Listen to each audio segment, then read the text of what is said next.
which term of the AP is its first negative term? इस question में given arithmetic progression के लिए सबसे पहले किस टर्म की वैल्यू नेगेटिव होगी ये आपको बताना है.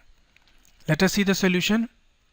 The given arithmetic progression is 121, 117, 113 and so on. अगर आप इस AP को केयरफुली ऑब्जर्व करें तो देखिए टर्म्स की जो वैल्यू है वो डिक्रीजिंग ऑर्डर में है. सबसे पहले 121 जो आपका फर्स्ट टर्म है, देन 117, देन 113, और आपको मालूम है ऐसे ही आगे वैल्यू डिक्रीज होते होते किसी ना किसी टर्म की वैल्यू नेगेटिव हो जाएगी. और आपको यही बताना है कि सबसे पहला वो कौन सा टर्म होगा जिसकी वैल्यू नेगेटिव होगी. So we have to find the value of n for which the term will be just negative. Just negative का मतलब होता है लेस देन 0, या फिर आप ऐसा भी बोल सकते हैं an इज लेस देन 0. एक काम करता हूँ और को मैं हटा देता हूँ क्योंकि n तो फाइंड करना ही है. ये तो एक्चुअली कंडीशन है, हिंट में भी गिवन था आपको. और आपको मालूम है टर्म की वैल्यू नेगेटिव होने का मतलब है कि वो 0 से लेस होगी. कोई भी नंबर जो 0 से कम होता है वो नेगेटिव होता है, आपको मालूम है. नाउ इस अरिथमेटिक प्रोग्रेशन को देखिए. फर्स्ट टर्म आपके पास 121 है. कॉमन डिफरेंस डी आप फाइंड कर सकते हैं 117 minus 121, 117 minus 121 which gives us common difference d as -4. अब आपको गिवन अरिथमेटिक प्रोग्रेशन का फर्स्ट टर्म और कॉमन डिफरेंस दोनों मालूम है और nth टर्म फॉर्मूला यूज करते हैं. We know that nth term of an AP is equal to a plus n-1 into d. an is equal to first term a आपके पास है 121 plus n आपको find करना है इसलिए उसको ऐसा छोड़ दीजिए -1 इंटू कॉमन डिफरेंस d आपके पास है -4 which gives us an is equal to 121. देखिए -4 इंटू n करेंगे तो -4n हो जाएगा. प्लस माइनस तो माइनस हो गई. -4 इंटू -1 से आपको मिलेगा +4.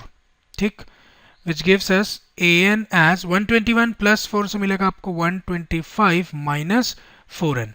ठीक, अब आपको nth टर्म का एक्सप्रेशन मिल गया इन टर्म्स ऑफ n और आपके पास कंडीशन क्या है कि an की वैल्यू लेस देन 0 होनी चाहिए. बस इसको सब्स्टिट्यूट करिए.